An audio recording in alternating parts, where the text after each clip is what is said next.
Hello guys, welcome back to my channel. Happy Makar Sankranti. Guys चलिए चलते देते हैं ऊंधियो कैसे बनाया जाता है।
कमेंट करके जो बताइएगा मकर संक्रांति के दिन तीन घर पे ऊंधियो बनता है।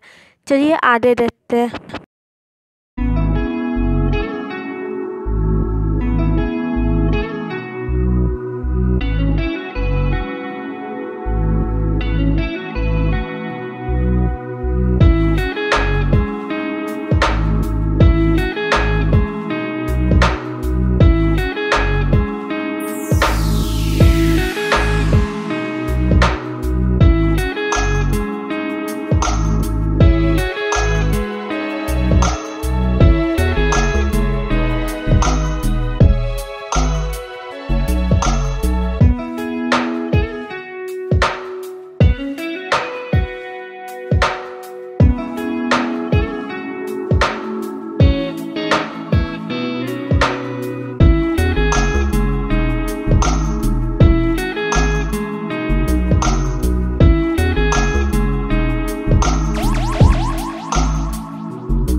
गाइस अगर आप लोग को आज का रेसिपी अच्छा लगा हो तो लाइक कीजिए, शेयर कीजिए, सब्सक्राइब कर दो। Bye bye guys, happy Makar Sankranti.